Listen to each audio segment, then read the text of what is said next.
Halo teman-teman, selamat datang kembali di tutorial bersama Kemi Labotech. Pada tutorial kali ini, kita akan belajar bagaimana cara mensimulasikan aliran internal menggunakan software CFD. Kasus yang akan kita selesaikan adalah aliran di dalam pipa. Kira-kira seperti ini kasusnya. Jadi kita memiliki pipa dengan dimensi panjangnya 5 meter dan diameternya 0,5 meter. Di dalamnya mengalir fluida berupa air ya, dengan kecepatan 1 meter per second. Nah, air ini punya properti dengan massa jenis 1000 kg per meter kubik dan viskositasnya 8 kali 9, 8,9 kali 10 pangkat min 4 pascal second. Oke, jadi objektif yang akan kita cari pada simulasi kali ini adalah satu, kontur tekanan dan kecepatan yang ada dalam pipa ini, dan yang kedua, distribusi kecepatan pada garis hitam. Dan sebelum kita masuk ke dalam simulasinya, ada PR besar yang harus kita selesaikan nih, yaitu bagaimana cara kita menyederhanakan kasus dan menentukan asumsi-asumsi yang nantinya kita pakai di simulasi. Oke, berarti kita bisa mulai ya teman-teman dari asumsinya. Asumsi. Nah, seperti terlihat pada kasus, saat ada fluida mengalir dari sini, tentu awalnya pipa ini masih kosong ya, tapi seiring berjalannya waktu, fluidanya akan terisi. Dan kalau kita lihat distribusi kecepatan di dalam fluidanya, yang pertama, di awal masuk kemungkinan besar fluidanya mempunyai distribusi kecepatan yang uniform. Nah, tapi setelah masuk ke dalam pipa dan setelah kondisinya stabil, nanti akan berubah seperti ini ya kira-kira. Nah, oke. Atau teman-teman biasa mengistilahkan ini dengan fully developed flow. Jadi biar kita bisa mendapatkan hasil seperti ini, asumsi pertama yang kita pakai adalah asumsi steady ya. Steady state. Nah, jadi kita hanya melihat simulasi yang sudah steady atau tidak ada perubahan lagi antara simulasi di waktu sekarang dan waktu nantinya. Itu steady state. Terus yang kedua, kita hanya mendapat informasi tentang kecepatan aja, kemudian ada densitas dan viskositas. Tidak ada informasi tentang temperatur dan lain-lain. Artinya yang kita simulasikan ya hanya kecepatan dan pressure aja ya, tidak ada heat transfer atau energi. Berarti di sini kita tidak menggunakan persamaan energi ya. Energi equation nanti akan kita off-kan. Nah, atau kita bisa mengasumsikan sebagai no heat transfer, atau ya kita asumsikan di temperatur yang tetap ya, atau isothermic simulation. Nah, gitu. Terus asumsi yang ketiga, nah ini yang paling penting juga di fluida adalah kita harus mengecek apakah jenis alirannya itu laminar atau turbulen. Bagaimana cara kita mengeceknya? Kita memanfaatkan yang namanya bilangan Reynolds ya. Nah, ini Reynolds number dengan formulanya adalah rho dikali kecepatan dikali D ya. Nah, karena di dalam pipa artinya sebenarnya ini panjang ya, tapi kita ganti jadi hydraulic diameter gitu, dibagi dengan mu. Nah, kalau lihat dari paper-paper mungkin untuk aliran internal sekitar 1000-an lah untuk menunjukkan batas antara laminar sama turbulen ya. Jadi kalau Reynolds number-nya sudah di atas itu, dia akan dibilang aliran turbulen. Nah, sekarang langsung kita hitung aja. Rho-nya adalah 1000, kecepatan fluida adalah 1 meter per second, diameter hydrauliknya ya udah tinggal pakai 0,5 meter. Dan mu-nya atau densitasnya adalah 8,9 kali 10 pangkat min 4. Nah, ini kalau kita sederhanakan jadi berapa ini? Jadi 500 dibagi 8,9 dikali 10 pangkat 4. Nah, di sini terlihat ya, 10 pangkat 4 aja sudah 10.000. Nah, artinya Reynolds number-nya ini akan lebih besar dari 10.000 ya. Berarti aliran ini adalah turbulence. Nah, di sini alirannya pasti turbulent. Saat kita sudah tahu alirannya turbulen, artinya di dalam simulasi kita membutuhkan yang namanya simulasi turbulen ya. Berarti kita coba pilih yang sederhana aja, kita pakai K epsilon sebagai nanti model turbulennya. Nah, terus oke ya, yang sekarang kayak asumsinya sudah cukup, jadi bisa kita langsung kerjakan. Oh, satu lagi tambahannya, karena kita akan membuat mesh dan kita melihat secara fisik akan muncul profil kecepatan seperti ini, maka dari itu semakin dekat ke dinding meshnya akan semakin kita rapatkan ya untuk mendapatkan hasil dengan akurasi yang bagus terhadap profil kecepatan di sekitar dinding. Oke, kalau gitu langsung saja kita buka bareng-bareng ya softwarenya. Jadi di sini saya mensimulasikan menggunakan ANSYS Workbench. Ini cukup bagus untuk melakukan simulasi fluida karena sudah dibuat workflow-nya ya, sehingga sangat intuitif banget saat menggunakannya. Kalau teman-teman yang belum tahu bagaimana cara menginstalnya, bisa lihat video Kemi Laboteh sebelumnya. Dan karena saya akan mensimulasikan simulasi fluida, saya langsung drag and drop ya, analisis sistem fluid flow CFX ini. Nah.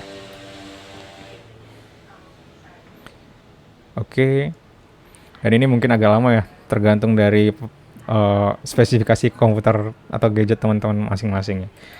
Oke, dan di sini sudah terlihat workflow bagaimana cara kita melakukan simulasi fluida ya, mulai dari geometri, terus kita nyiapin mesh, habis itu nentuin setup, baru kita menghitung solusinya dan nanti melihat hasilnya. Pertama kita persiapkan geometrinya dulu. Jadi di sini bisa teman-teman buka geometrinya. Oke, saya menggunakan space claim nanti untuk mengedit geometrinya.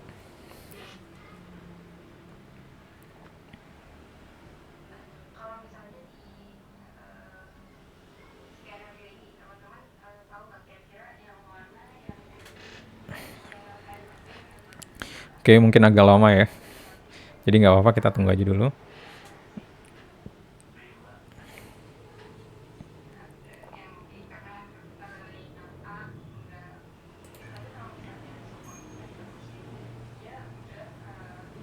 Oke, halaman space claim-nya sudah terbuka, jadi kita bisa langsung saja ya.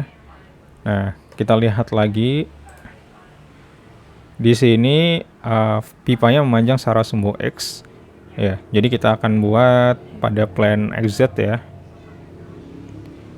Nah, balik lagi ke sini. Tidak, kita buatnya pada plane XY. Nah, ini kita lihat aja plane XY. Terus kita coba sketch di sini. Oh maaf, bukan di XY.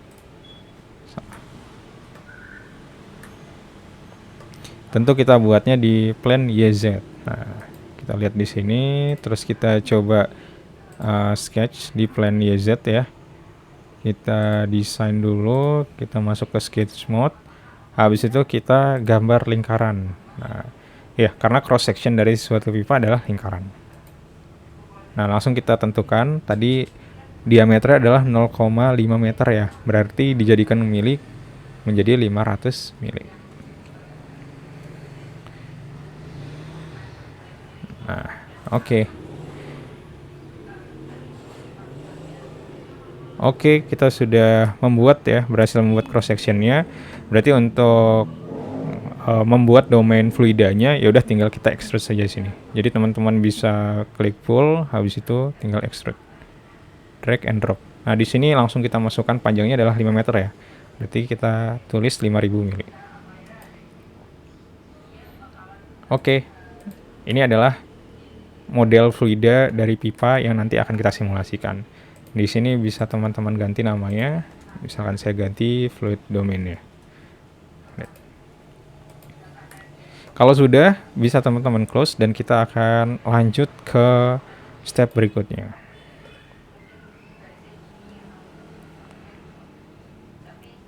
Nah, setelah kita berhasil membuat modelnya, kita akan melakukan mesh terhadap model tersebut. Jadi bisa teman-teman klik 2 kali atau klik kanan edit. Jadi di mesh ini kita akan mendiskretkan atau memecah-mecah si modelnya menjadi beberapa bagian kecil atau elemen kecil, di mana di tiap bagian itu kita akan menghitung persamaan dasar dari fluida ya. Nah, Jadi persamaan dasar dari fluida kalau teman-teman tahu seperti Navier-Stokes gitu ya. Jadi kekekalan momentum, kekekalan massa itu ada di sana. Nah,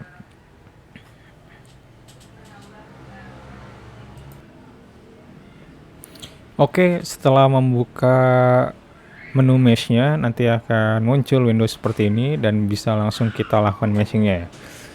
Hal yang pertama teman-teman lakukan adalah kita masuk ke ini, ke bagian mesh dari outline. Terus kita pastikan ya nanti. Jadi mesh ini kita tujukan untuk menyelesaikan analisis CFD dan nanti solver yang kita gunakan adalah CFX. Nah, sebagai gambaran kita bisa melakukan pembuatan atau generasi mesh sederhana. Jadi teman-teman bisa klik kanan generate mesh. Nah, saat kita melakukan generasi mesh langsung terbuat mesh yang ya cukup bagus ya. Tapi di sini bisa kita lihat kalau mesh-mesh di sekitar dinding masih sangat-sangat tebal ya. Artinya akan sulit bagi kita untuk nantinya mencari profil kecepatan yang akurat, terutama di daerah sekitar dinding ya. Nah, padahal di fisik kita pengen mencari daerah yang bagian sini nih. Oke, karena dari itu kita akan coba memberi layer kayak semacam boundary layer di sekitar dinding ini. Nah, sebelum kita melakukan itu, kita bisa mendefine beberapa boundary yang ada pada mesh ini ya. Nah, kita tahu di sini, di ujung sini ada inlet, jadi bisa klik kanan, habis itu buat name selection-nya, kita kasih nama inlet. Nah, di seberangnya adalah outlet dari pipa itu ya, jadi bisa klik kanan, kita kasih nama outlet. Nah, oke ya. Nah, ini teman-teman bisa lihat di name selection ini, dan selimut dari domain ini adalah wall atau dinding dari pipanya ya. Jadi bisa klik kanan, kita create name selection juga, kasih wall. Nah, sekarang kita tinggal menambahkan namanya inflation layer atau boundary layer ke dalam mesh ini agar kita bisa menangkap profil kecepatan yang baik di sekitar dinding. Jadi teman-teman bisa klik kanan pada mesh, terus klik insert, habis itu klik inflation. Nah, oke, di sini teman-teman pilih geometri mana yang ingin diberikan inflation-nya. Jadi volume ini, volume dari fluidanya, kemudian boundary mana yang ingin dimunculkan inflation-nya. Jadi inflation-nya ini atau boundary layer-nya itu start dari mana gitu. Nah, di sini kita bisa, karena kita sudah buat name selection, kita bisa pilih scoping metode dari name selection, kemudian kita pilih boundary wall. Oke, dan di sini kita coba buat 5 layer dulu ya. Kalau sudah, klik kanan, terus kita generate mesh lagi. Nah, kelihatan teman-teman, di sini sudah tergenerasi boundary layer-nya, tapi balik lagi boundary layer ini terlalu besar, jadi bisa kita kecilkan. Nah, di sini ada pilihannya teman-teman, inflation layer option-nya, ada smooth transition, bisa kita ganti. Misalkan saya ingin total thickness-nya ya. Oke, saya ingin total thickness-nya karena diameternya 0,5 meter, total thickness-nya mungkin di 0,01 meter. Nah, number of layer-nya saya biarkan 5 dan langsung saya generate ulang.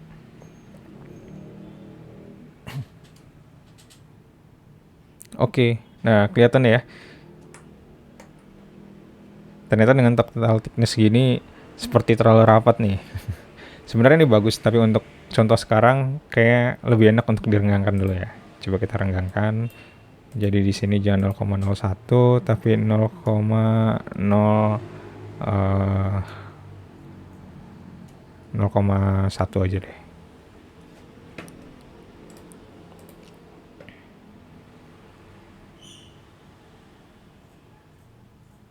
Oke, kalau gitu kita tambahin aja layarnya, jangan 5 tapi 10.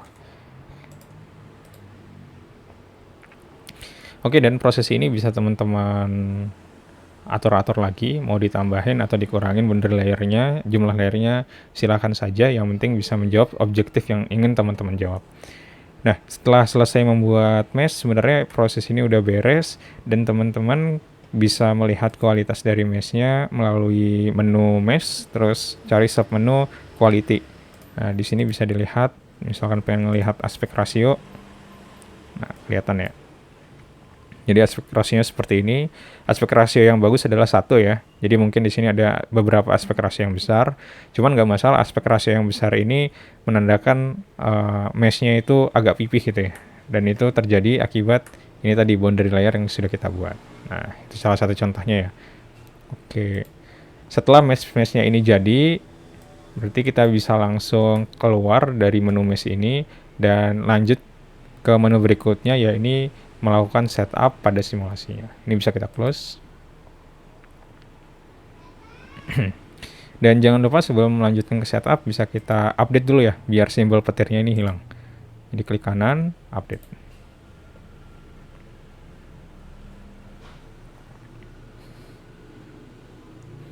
Oke, nanti proses update itu akan bergantung juga seberapa kompleks atau seberapa besar size dari mesh yang teman-teman buat ya. Jadi kalau semakin kompleks mesh-nya, tentu proses update-nya akan semakin lama.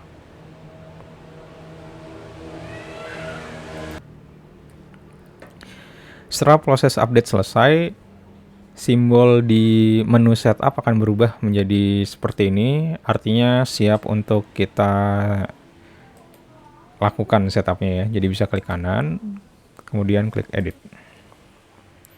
Nah, waktu nge-setup ini, itu adalah kesempatan kita untuk memasukkan asumsi-asumsi yang kita telah buat ke dalam setup dari simulasi fluida ya. Jadi di sini tidak sembarangan kita masukinnya, tapi berdasarkan asumsi atau penyederhanaan kasus yang telah kita buat seperti ini. Oke. Kita tunggu dulu setupnya terbuka. Nah, kira-kira seperti ini adalah setupnya. Oke, di sini bisa kita langsung lihat. Tadi asumsi kita ada steady state, jadi dari analisis type kita ganti menjadi steady state. Di sini ada yang lain, tapi kita pilih steady state. Kemudian kita langsung lanjut ke default domain ya. Di sini bisa teman-teman klik kanan, rename aja ya. Jadi misalkan di sini saya rename jadi pipe atau jadi fluid aja lah, fluid domain. Nah, di fluid domain ini bisa kita buka, klik 2 kali. Habis itu bisa kita lihat, oke, kita mau pakai material apa, bukan air ya, tapi water. Nah, terus kita anggap tadi, oke lah, kita anggap tidak ada gravitasi sama sekali dan reference pressure-nya di 1 atm ya. Oke, lanjut. Ini basic settingnya, kemudian pindah ke fluid models. Nah, di fluid models di sini tadi heat transfernya kita anggap tidak ada pilihan isothermal atau none aja. Nah, dengan memilih none artinya si software ini tidak akan menyelesaikan persamaan energi sama sekali. Kemudian tadi sekarang diminta turbulence model ya. Nah, kita sudah ngelihat kan, melakukan pengecekan bahwa alirannya itu turbulen. Oke, dan nanti kita coba pakai model ke epsilon aja. Sebenarnya ada banyak model yang lain, bisa teman-teman pilih dan pelajari lebih lanjut ya. Oke. Dan ini ada initialization, kalau misalkan teman-teman tahu initial nilai value dari misalkan kayak kecepatan atau tekanan di dalam model ini, silahkan diisi. Kalau tidak tahu ya udah kosongin aja. Oke, kalau sudah kita klik OK. Selanjutnya di sini kita akan define setiap boundary conditionnya ya, boundary phase dan boundary condition. Karena tadi kita ada 3 boundary phase ya, ada inlet, wall sama outlet. Jadi kita akan define ketiganya. Pertama insert, boundary, inlet. Nah, di inlet ini phase-nya adalah ya inlet ini kan. Terus di boundary details, nah inlet ini menerima input kecepatan air ya, kecepatan dari water dengan besar 1 meter per second. Jadi bisa kita tulis di sini 1. Normal speed artinya kecepatannya masuk searah normal terhadap permukaan ini. Terus kita klik OK. Kemudian kita masukkan boundary berikutnya adalah wall ya. Nah, di wall ini ya bisa kita lihat boundary detailsnya, kita set mass and momentumnya sebagai no slip wall. Artinya saat fluidanya menyentuh dinding, kecepatan fluidanya adalah 0 ya. Nah, itu kondisi no slip. Kalau kondisi slip, jadi kecepatan fluida di dinding tidak sama dengan 0. Nah, di sini kita pilih no slip karena kita lihat profil kecepatannya seperti ini teman-teman ya. Makin menuju ke dinding, kecepatannya bernilai 0. Oke, kalau sudah kita OK-in. Kemudian yang terakhir adalah outlet ya. Kita klik kanan, insert, boundary lagi, terus klik outlet. Nah, waktu klik outlet ini sebenarnya kita hanya menentukan berapa relative pressure di luar ini. Kita anggap relative pressure-nya 0, sehingga selama simulasi akan dihitung secara otomatis berapa inlet pressure-nya biar outlet pressure-nya itu nilainya relatif 0 terhadap reference pressure, ya ini satu ATM tadi ya. Kalau sudah klik OK, dan ini adalah setelah melewati tahap ini kita telah beres menentukan ini ya domain dan boundary condition di dalam domain tersebut. Selanjutnya bisa kita masuk ke output control. Nah, ini kalau misalkan teman-teman ingin spesifikasikan sesuatu bisa banget lewat sini ya. Tapi sejauh ini belum ada yang kita ingin spesifikasikan, jadi kita okein aja. Sekaligus mengakhiri ini ya, konfigurasi setup dari simulasi fluida. Kalau sudah bisa kita close dan kita akan lanjut untuk melakukan perhitungannya ya. Nah, ini bisa kita close.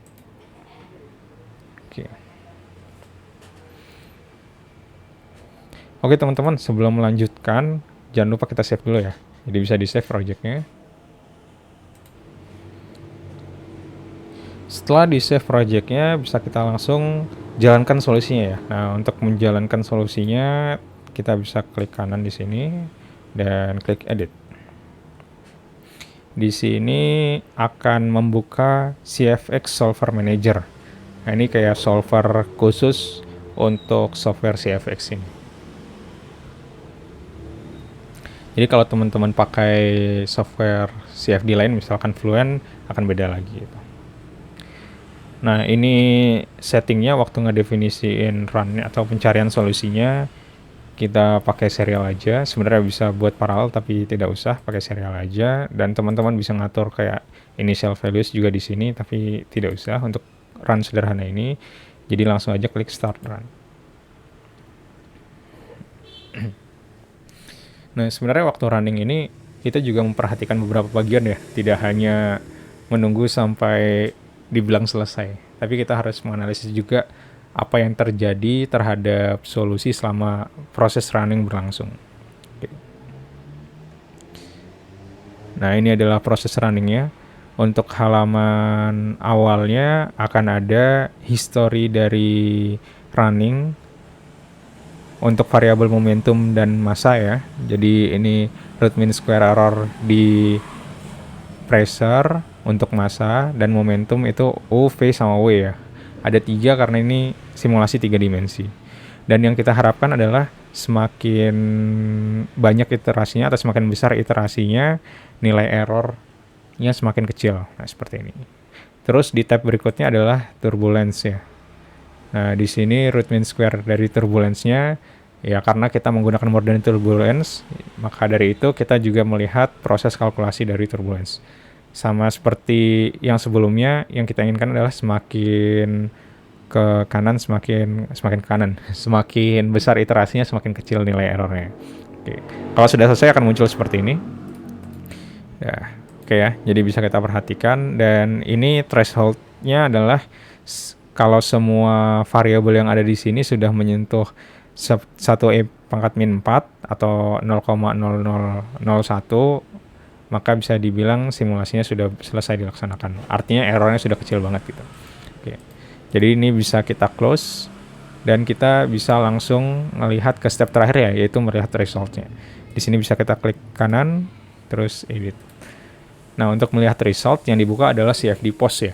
Jadi kalau teman-teman nanti nemu sesuatu di internet yang ngobrolin tentang CFD post, nah ini maksudnya CFD post.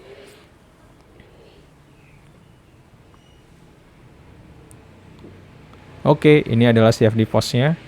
Jadi kita bisa melihat berbagai macam hasil secara visualisasi maupun secara angka lewat sini. Nah, kita lihat objektif kita. Pertama, kita ingin menghasilkan kontur tekanan dan kecepatan. Nah, kontur tekanan dan kecepatan ya. Di sini teman-teman bisa klik. Nah, oke, ini pipa kita. Artinya kontur tekanan dan kecepatan tentu tidak di sekitar pipa ya. Maksudnya tidak di kulit pipa. Yang kita inginkan adalah kontur tekanan dan kecepatan pada aliran di dalam pipa. Oleh karena itu, kita akan membuat suatu plane ya. Plane. Jadi bisa klik location terus plane untuk membagi pipa ini ya, biar kita bisa dapat intersection di dalam aliran pipa tersebut. Jadi buat plane, oke.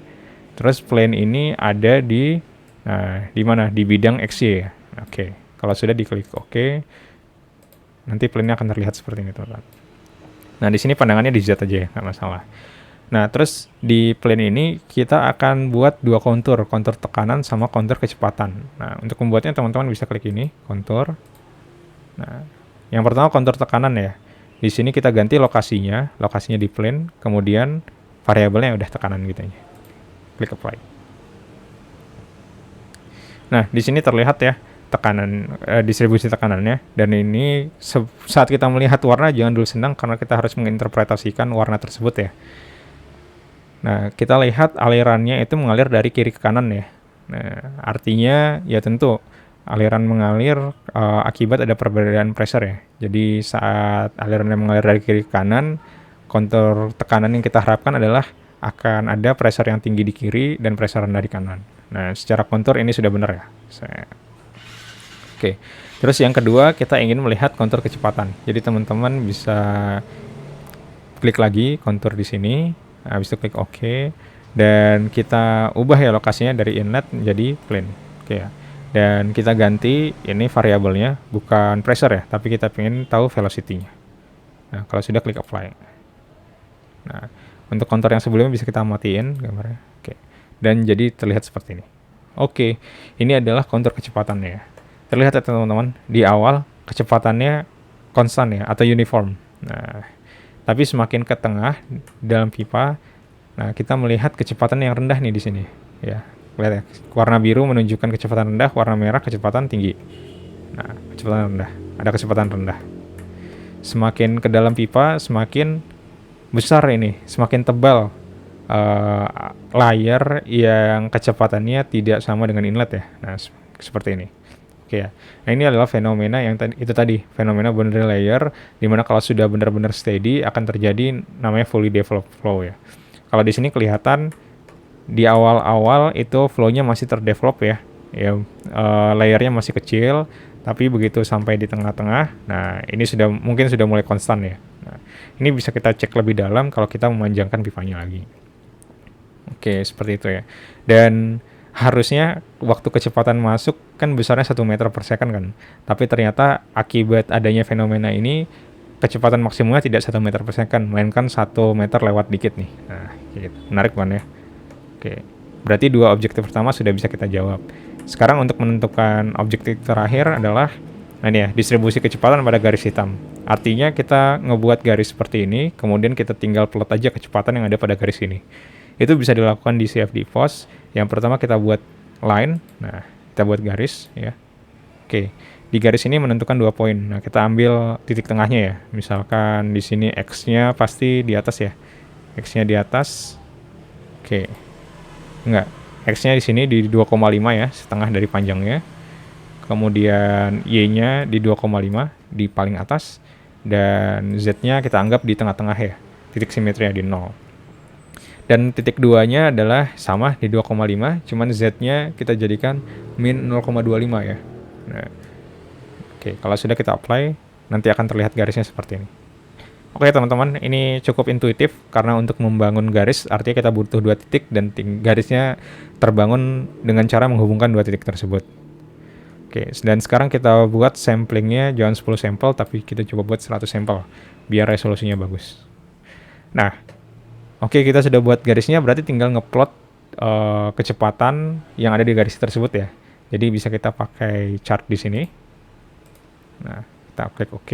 Habis itu di sini XY line aja. Nah, datanya kita ambil dari line ya. Oke.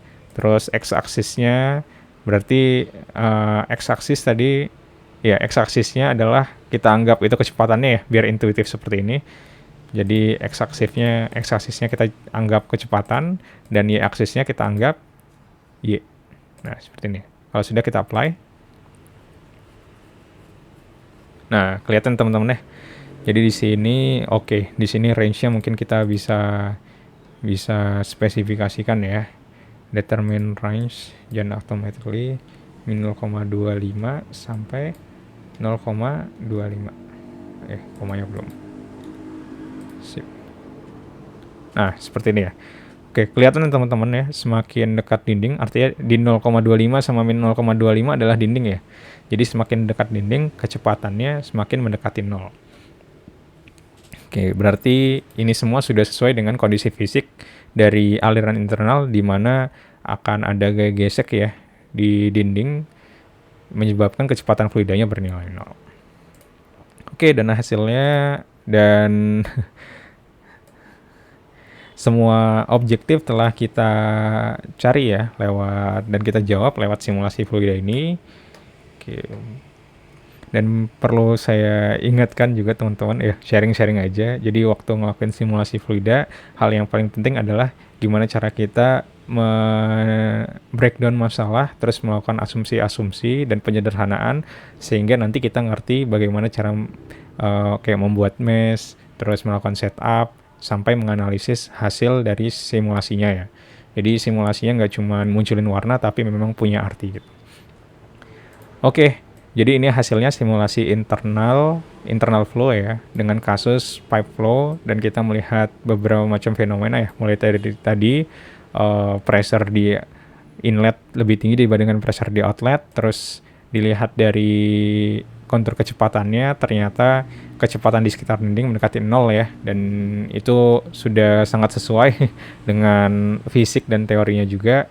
Plus waktu kita lihat secara kuantitatif, kita dapatkan grafik profil distribusi kecepatan di garis yang ini ya, garis kuning ini dengan bentuk seperti ini ya. Dan artinya di ujung-ujung atas sama bawah ini kecepatannya bernilai 0. Jadi udah sesuai semua dengan teori dan fisik. Nah, tapi kesesuaian ini kayak masih secara kualitatif lah.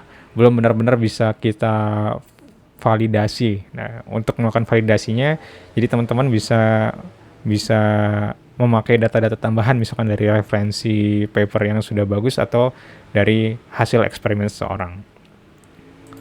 Oke teman-teman, sekian simulasi menggunakan CFD ya dalam tutorial bersama Kemi Labotech. Semoga bermanfaat dan sampai jumpa di tutorial berikutnya.